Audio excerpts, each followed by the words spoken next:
Good morning students. कैसे हैं आप सब? बढ़िया हैं? चलिए, बढ़िया रहिए, मस्त रहिए और पढ़ते रहिए। ठीक है, चलिए ज्यादा समय बर्बाद न करते हुए हम लोग अपनी क्लास पर पहुंचते हैं। हम बात कर रहे थे 10th क्लास फिजिक्स की, और 10th क्लास फिजिक्स में हम लोगों ने स्टार्ट किया था।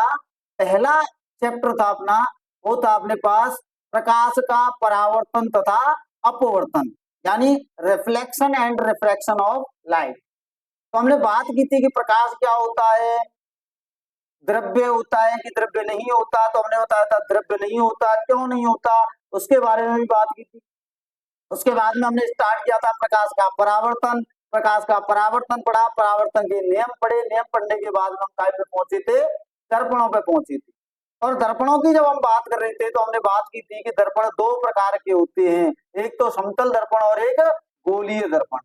फिर हम बात की थी हम लोगों ने गोलीय दर्पण के बारे में, और गोलीय दर्पणों के बारे में जब हम बात कर रहे थे तो हमने कहा था कि गोलीय दर्पण दो प्रकार के होते हैं। कौन कौन से? एक तो होता है अवतल दर्पण और एक होता है उत्तल दर्पण। यदि बाहरी भाग पे कलई की जाए तो अवतल दर्पण, और आंतरिक भाग पे कलई की जाए तो उत्तल दर्पण। क्लियर है? उसके बाद में हम लोग बात कर रहे थे गोलीय दर्पणों से संबंधित कुछ महत्वपूर्ण परिभाषाओं के बारे में। काय के बारे में बात कर रहे थे? गोलीय दर्पणों से संबंधित कुछ महत्वपूर्ण परिभाषाओं के बारे में। और गोलीय दर्पणों से संबंधित महत्वपूर्ण परिभाषाओं के बारे में कल हम लोगों ने समझ लिया था। तो आज क्या करना है? हमें समझना है।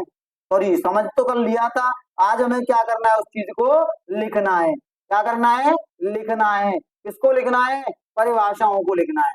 काय को लिखना है बेटा जी? परिभाषाओं को हमें लिखना है आज। ठीक है, क्लियर है इतनी सी बात? आपने कहा बिल्कुल क्लियर है। तो नेक्स्ट मैं लिखूंगा बेटा जी, क्या लिखूंगा? गोलीय दर्पणों से संबंधित कुछ महत्वपूर्ण परिभाषाएं। क्या लिखूंगा? मैं लिखूंगा जी गोलीय दर्पणों, गोलीय दर्पणों,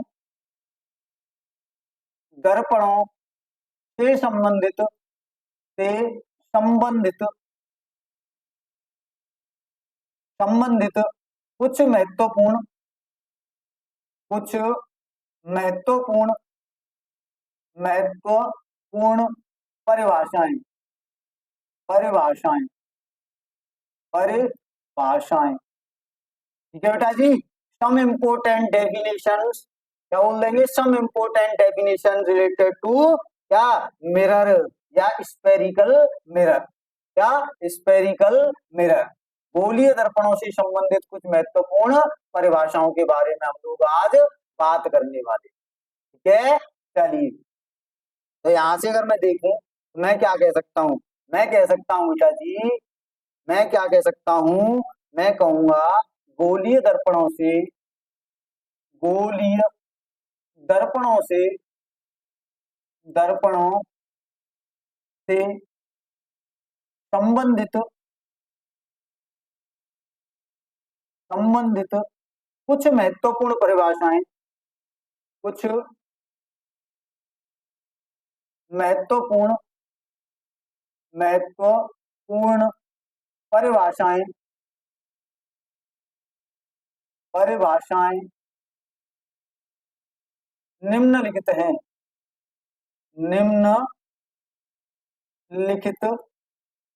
निम्नलिखित हैं। ठीक है बेटा जी, निम्नलिखित हैं। गोलीय दर्पणों से संबंधित कुछ महत्वपूर्ण परिभाषाएं निम्नलिखित हैं। कौन कौन सी है? सबसे पहले मैं बात करूंगा काई की, सबसे पहले मैं बात कर रहा हूँ बेटा अपनी कौन सी, कौन सी?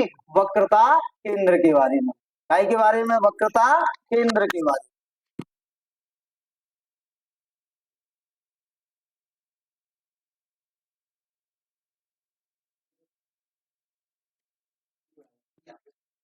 अच्छा वो देखिए, तो मैं सबसे पहले बात करूंगा काय की वक्रता केंद्र की, वक्रता केंद्र के बारे में। और वक्रता केंद्र को बोलते हैं centre of, centre of curvature, centre of curvature. Centre of curvature के बारे में हम लोग यहाँ पे बात करेंगे। क्लियर है? आप लोगों ने कहा बिल्कुल क्लियर है सर, बिल्कुल क्लियर है। हमें क्या पढ़ना है? सेंटर ऑफ कर्वेचर यानी वक्रता केंद्र पढ़ना है। क्या पढ़ना है बेटा जी? वक्रता केंद्र पढ़ना है। तो वक्रता केंद्र की अगर मैं बात करूंगा तो मैं कहूंगा, क्या कहूंगा? गोलीय दर्पण, गोलीय दर्पण,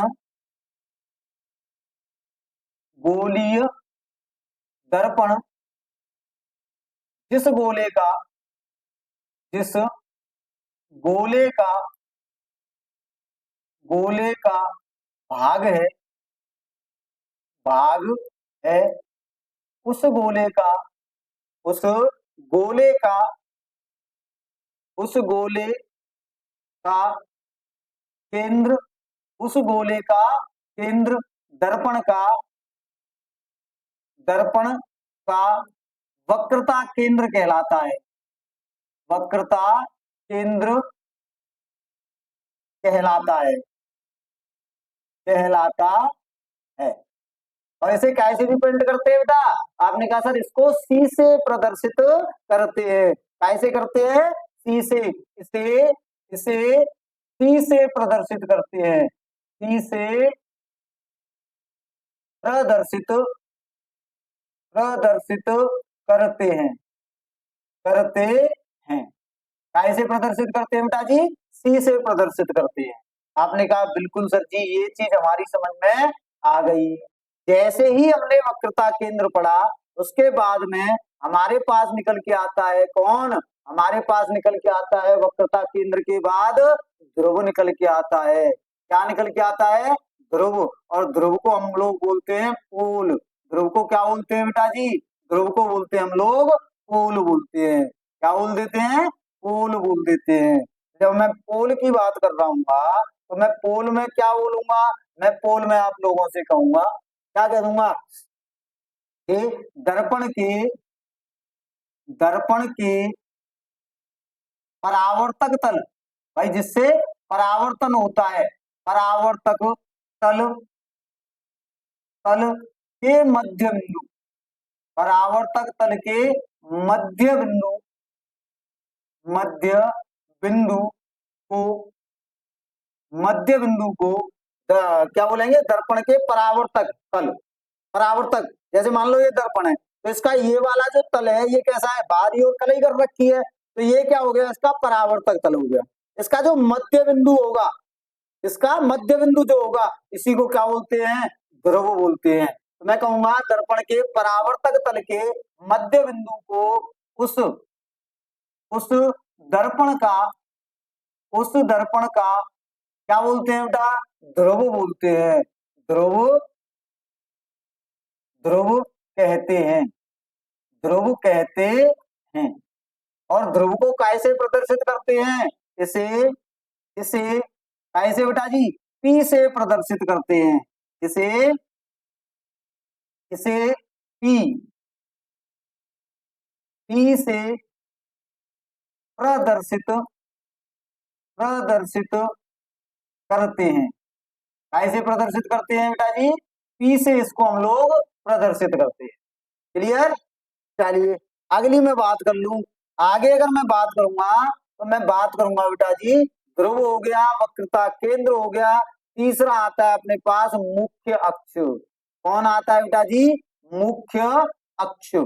और मुख्य अक्ष को हम लोग बोल देते हैं principal axis, principal axis, principal axis. ठीक है? जब प्रिंसिपल एक्सिस की मैं बात कर रहा हूँ तो प्रिंसिपल एक्सिस में हम लोग क्या बोलते हैं? प्रिंसिपल एक्सिस में सर जी हम लोग बोलते हैं, क्या बोलते हैं? हम लोग बोलते हैं सर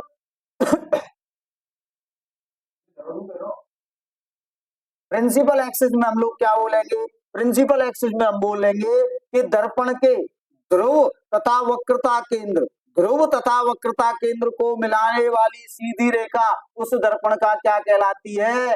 मुख्य अक्ष कहलाती है। तो मैं यहां से कहूंगा दर्पण के,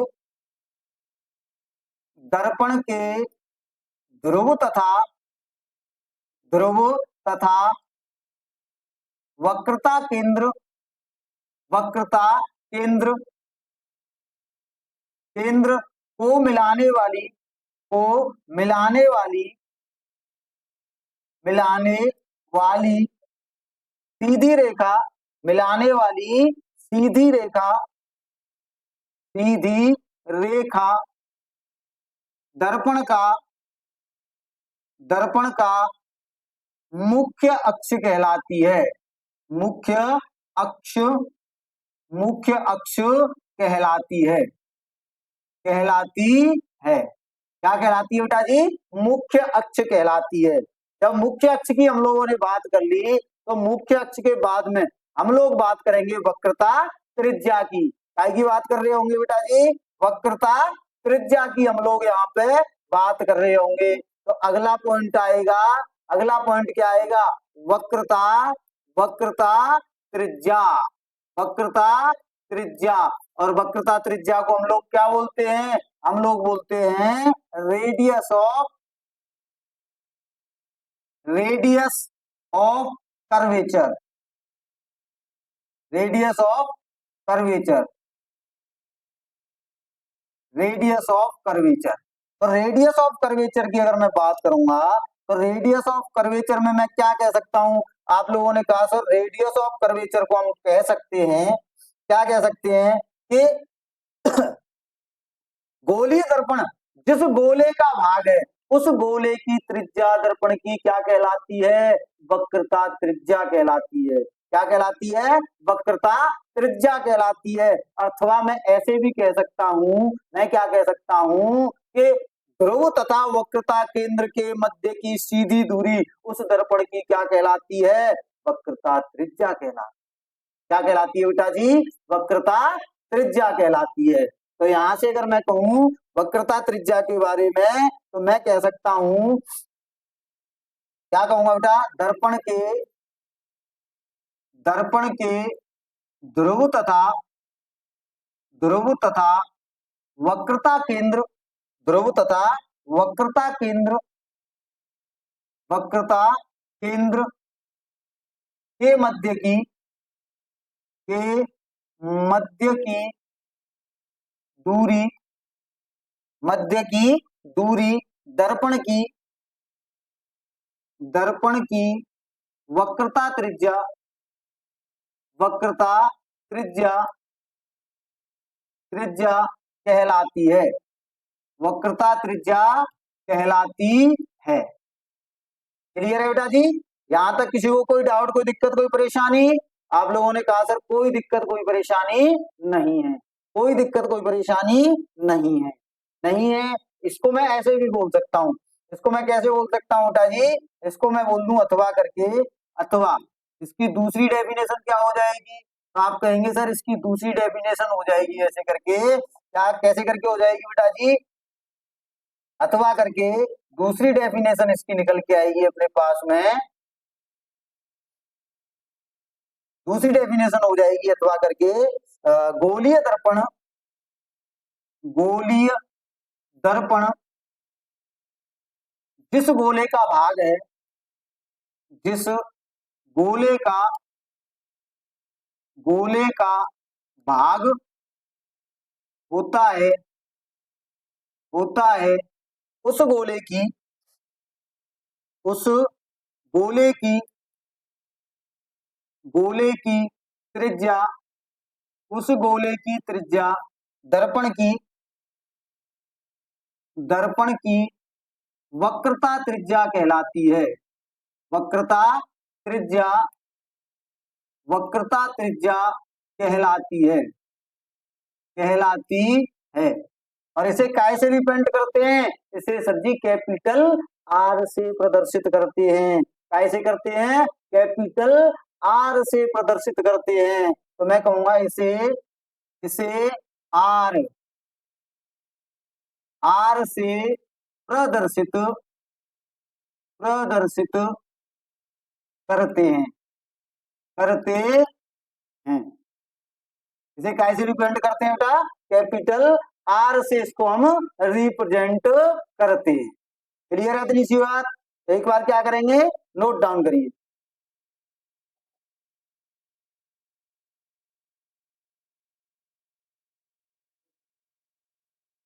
as your choice, as your choice, जैसी आपकी इच्छा। अगर आप अगर आप लें भी ले लेंगे थोड़े से उसमें। अरे नहीं साहब,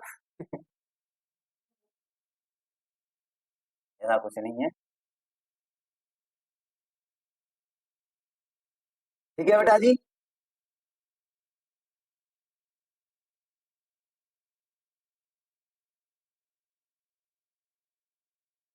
चलिए, यहाँ से हम लोग आगे अगर बात करें तो आगे क्या बात कर सकते हैं हम लोग।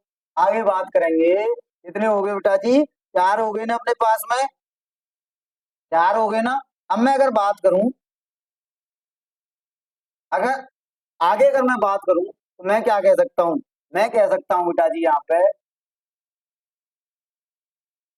पांचवें पॉइंट की अगर मैं बात करूं तो पांचवा पॉइंट क्या होगा अपने पास? पांचवा पॉइंट होगा बेटा, भाई हम लोगों ने काय काय की बात कर ली? हम लोगों ने बात कर ली बेटा जी दर्पण के ध्रुव की बात कर ली, दर्पण के वक्रता केंद्र की बात कर ली, दर्पण के वक्रता त्रिज्या की बात कर ली। ठीक है, और कई की बात कर ली? ध्रुव हो गया, मुख्य अक्ष हो गया, वक्रता केंद्र होगी और वक्रता त्रिज्या होगी। आगे बात करते हैं हम फोकस के बारे में। काय के बारे में बात करते हैं? Focus, focus. और फोकस को इंग्लिश में भी क्या बोलते हैं? फोकस ही बोलते हैं। क्या बोलते हैं? फोकस ही बोलते हैं। तो फोकस की अगर मैं बात करूं बेटा, तो फोकस की मैं क्या कह सकता हूं? आप लोगों ने कहा सर जी फोकस को हम ऐसे रिप्रेजेंट कर सकते हैं, कैसे बता सकते हैं? तो आपने कहा सर जी एक काम करिए, मुख्य अक्ष के समांतर प्रकाशित किरण डालिए और परावर्तन के पश्चात जिस बिंदु से, मुख्य अक्ष के जिस बिंदु से प्रकाशित किरणें निकलेंगी अथवा निकलती हुई प्रतीत होंगी, वही बिंदु क्या कहलाता है? दर्पण का फोकस कहलाता है। क्या कहलाता है? फोकस कहलाता है। तो मैं कहूंगा मुख्य अक्ष के, मुख्य अक्ष के समांतर, मुख्य अक्ष के समांतर डाली गई, डाली गई प्रकाशिक किरणें, प्रकाशिक किरणें, किरणें परावर्तन के पश्चात, परावर्तन के पश्चात, परावर्तन के पश्चात, पश्चात मुख्य अक्ष के, मुख्य अक्ष के, मुख्य अक्ष के जिस बिंदु, जिस बिंदु, जिस बिंदु से निकलती हैं, जिस बिंदु से निकलती हैं अथवा, अथवा निकलती हुई, अथवा निकलती हुई, निकलती हुई प्रतीत होती हैं, प्रतीत होती हैं, प्रतीत होती हैं, होती हैं, क्या कहलाता है? दर्पण का, दर्पण का फोकस कहलाता है। दर्पण का फोकस कहलाता है, कहलाता है। दर्पण का क्या कहलाता है बेटा? फोकस कहलाता है। और इसे कैसे रिप्रेजेंट करते हैं? एफ से। इसे क्या करते हैं बेटा जी? कैपिटल एफ से प्रदर्शित करते हैं, प्रदर्शित, प्रदर्शित करते हैं। कैसे प्रदर्शित करते हैं बेटा जी? कैपिटल एफ से इसको हम लोग प्रदर्शित करते हैं। क्लियर है? यहां तक कोई दिक्कत, कोई परेशानी किसी को? अब देखिए, जब फोकस हो गया हमारे पास तो अब बात आती है काय की? फोकस दूरी की, फोकस दूरी की। तो अगला अपना पॉइंट होगा फोकस दूरी, फोकल लेंथ। छठवां पॉइंट है अपने पास फोकस दूरी, फोकस दूरी। और फोकस दूरी की अगर मैं बात करूं तो फोकस दूरी को हम लोग क्या बोलते हैं? फोकल लेंथ बोलते हैं।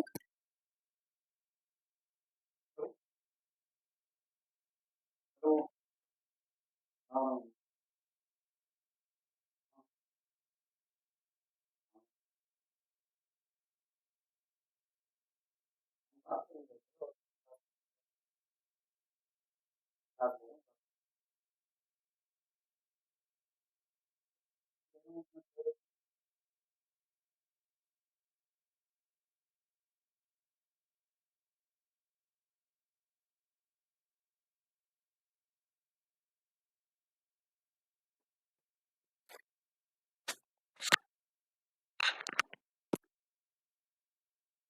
हाँ जी बेटा, तो हम काय की बात कर रहे थे? फोकस दूरी। और फोकस दूरी को बेटा हम बोलते हैं फोकल लेंथ। क्या बोलते हैं? Focal length. Focal length. तो फोकल लेंथ की अगर मैं बात करूं तो फोकल लेंथ क्या होती है? आप लोग कहेंगे कि सर जी आओ। मैंने कहा आओ। आपने कहा सर जी फोकल लेंथ होता है ध्रुव तथा फोकस के मध्य की दूरी दर्पण की क्या कहलाती है? फोकस दूरी कहलाती है। क्या कहलाती है? दर्पण की फोकस दूरी कहलाती है। तो मैं यहां से कहूंगा, मैं कहूंगा बेटा जी आप लोगों से दर्पण के, क्या कह दूंगा? दर्पण के, दर्पण के ध्रुव तथा, ध्रुव तथा, तथा फोकस के, दर्पण के ध्रुव तथा फोकस के, फोकस के मध्य की, मध्य की दूरी, मध्य की दूरी दर्पण की, दर्पण की,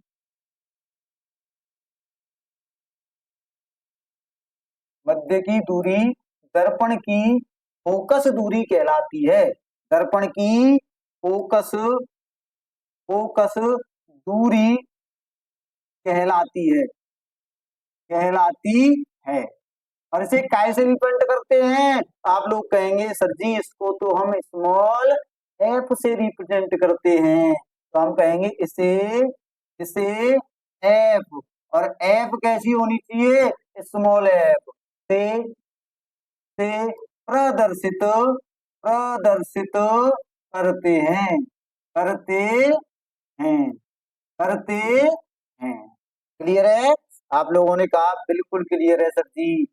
और कोई हेडिंग? तो मैंने कहा बिल्कुल बेटा जी। मैं कहूंगा दर्पण का द्वारक, दर्पण का द्वारक। तो द्वारक की अगर मैं बात करूं तो ऐसे समझे द्वार कितना बड़ा है। जैसे ये दर्पण है तो इस दर्पण के दोनों अंतिम छोरों के मध्य की सीधी दूरी दर्पण की क्या कहलाती है? द्वारक कहलाती है। क्या कहलाती है? दर्पण का द्वारक कहलाती है। क्या कहलाती है? दर्पण का द्वारक कहलाती है। तो मैं दर्पण के अगर द्वारक की बात करूं, मैं कहूंगा दर्पण का, दर्पण का द्वारक, द्वारक, द्वारक को मैं बोल दूंगा gate of, gate of mirror, gate of mirror.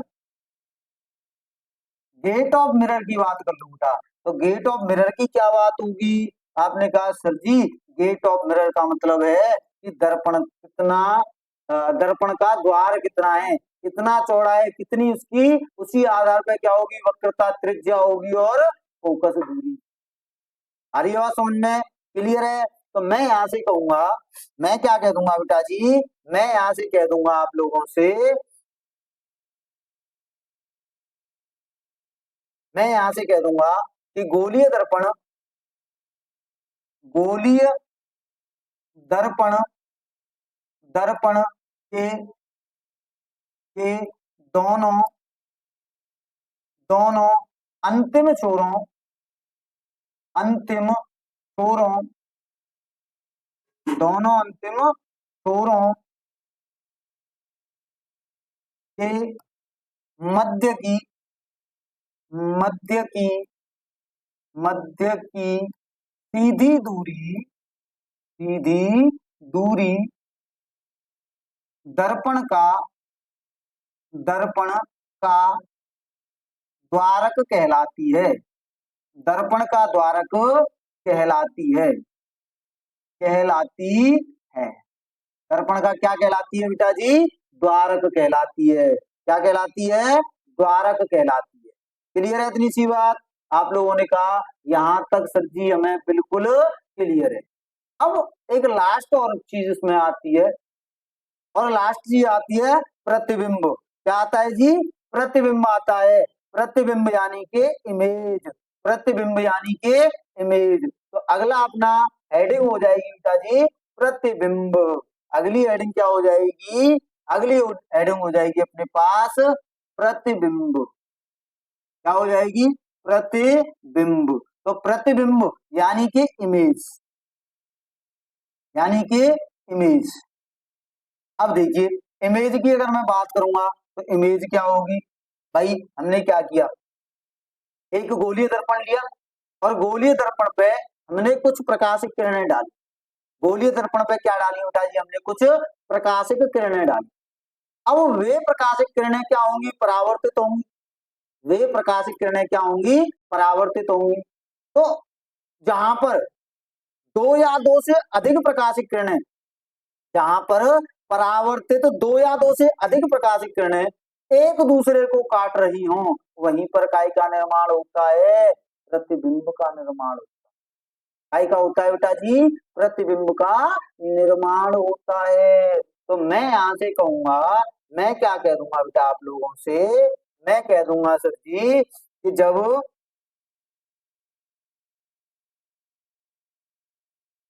मैं कह दूं यहां से, जब जब दर्पण से, जब दर्पण से परावर्तित, परावर्तित, मैं क्या कह दूं? दर्पण से, ऐसे करके बोलना है। मैं कह दूं यहां से दर्पण से, दर्पण से परावर्तित, दर्पण से परावर्तित, परावर्तित दो या दो से अधिक, दो या दो से अधिक, दो या दो से अधिक, अधिक प्रकाशिक किरणें, प्रकाशिक किरणें, प्रकाशिक किरणें जब, जब एक दूसरे को, एक दूसरे को, दूसरे को काटती हैं, एक दूसरे को काटती हैं, तो वहां पर, वहां पर काटती हैं अथवा काटती हुई प्रतीत होती हैं, ऐसे भी होता है, ध्यान रखना है। क्या होगा? काटती हैं अथवा, अथवा काटती हुई, अथवा काटती हुई, काटती हुई प्रतीत होती हैं, प्रतीत होती हैं, होती हैं, तो तो वहीं पर, तो वहीं पर प्रतिबिंब का, प्रतिबिंब का, बिंब का निर्माण होता है। प्रतिबिंब का निर्माण होता है। प्रतिबिंब का क्या होता है बेटा जी? निर्माण होता है। और ध्यान रखें, प्रतिबिंब दो प्रकार के होते हैं, एक तो होता है वास्तविक और एक होता है आभासी। एक तो होता है वास्तविक और दूसरा होता है आभासी। वास्तव में प्रकाशिक किरणें मिल रही होंगी तो वास्तविक प्रतिबिंब बनेगा, और प्रकाशिक किरणें मिलती हुई प्रतीत हो रही होंगी तो कैसा होगा? आभासी प्रतिबिंब होगा। कैसा होगा बेटा जी? आभासी प्रतिबिंब होगा। तो मैं यहाँ लिख भी देता हूँ, मैं क्या लिख दूं बेटा जी? मैं एक नोट लिख देता हूँ। नोट अगर मैं लिखूं, नोट में लिख रहा हूं बेटा जी, नोट लिख रहा हूं कि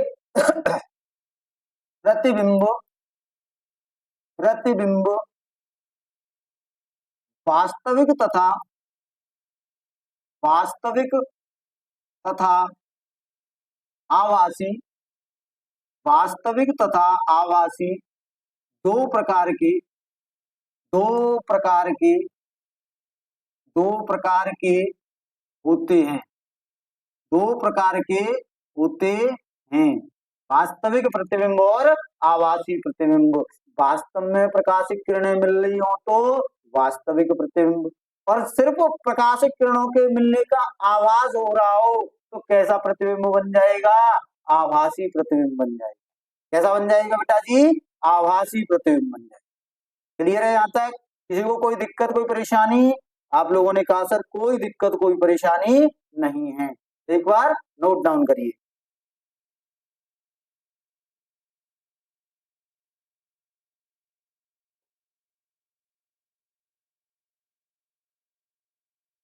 हो गया बेटा जी? क्लियर है? चलिए आज के लिए इतना ही रखेंगे, कल मिलते हैं सेम टाइम। तब तक के लिए बाय बाय। आपको क्या करना है? आपको सर जी अगर वीडियो अच्छी लगे तो लाइक करना है, कमेंट करना है, और ज्यादा से ज्यादा बच्चों के पास शेयर करना है। क्या करना है? शेयर करना है, और साथ के साथ चैनल को सब्सक्राइब भी करना है। ठीक है? आज के लिए धन्यवाद।